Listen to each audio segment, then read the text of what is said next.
The final part of the First Temple period was a trying time for the Kingdom of Judah. The small kingdom struggled against the great empires of Assyria and Babylon and suffered from their might. The situation within the kingdom was even worse. The kings of Judah led their people down a treacherous path of pagan worship and heathen rituals. The spiritual and moral state of the nation reached an unprecedented low. The year 639 BCE brought about a sudden change in Jerusalem's history with the crowning of a young king. King Josiah, the grandson of Manasseh, revolutionized the spiritual culture of Judah and brought new hope to the people. Through a series of determined actions, Josiah purged the country of pagan worship and restored the belief in the God of Israel. And like unto him there was no king before him who turned to the Lord. With all his heart and with all his soul and with all his might, neither after him arose there any like him.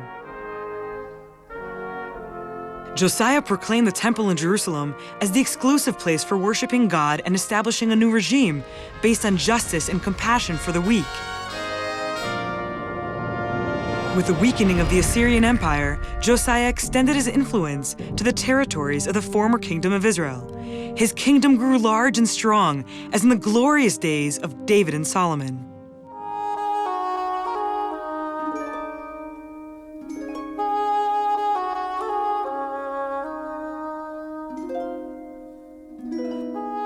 I'm standing here at Katef Hinom, facing the old city of Jerusalem.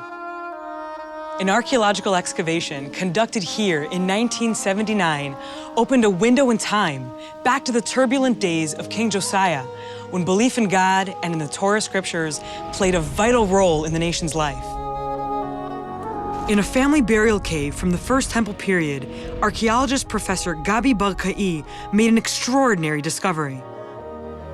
At that time, the people of Jerusalem laid down their dead on stone beds like this one. The custom was to leave the body in the stone surface until it decomposed, and only the bones of the deceased remained. Later, family members would return to the cave to gather the bones of their relatives. They placed the bones, together with the deceased's valuables, in a stone repository carved at the base of the grave, in which other members of the family were also buried. During the course of history, many such repositories were looted by thieves and left empty. During the excavation, this repository also appeared to be empty, but one of the young excavators insisted on digging it up anyway.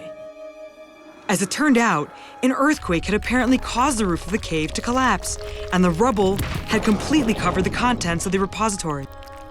When it was finally revealed, the contents were fascinating. This repository contained the bones of 95 people, buried there over the course of more than 100 years. The various finds included exquisite ceramic and glass containers from the time of Josiah, as well as a wide variety of silver and gold jewelry, rings, earrings, bracelets, and precious gemstones. But the most surprising find of all was two small rolled-up sheets of silver with holes running through their centers. The silver cylinders were threaded on a chain and worn like a necklace. When researchers at the Israel Museum laboratory opened the cylinders, they were amazed to discover that they'd been engraved with tiny letters in ancient Hebrew.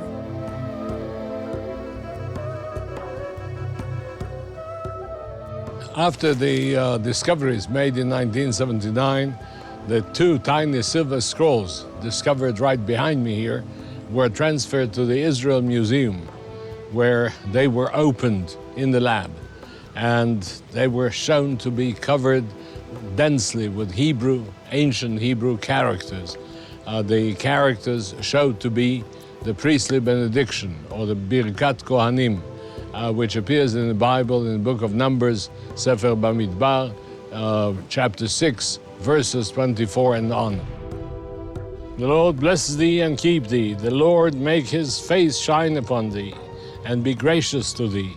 The Lord lift up his countenance upon thee and give thee peace. Those verses are 2,600 years old.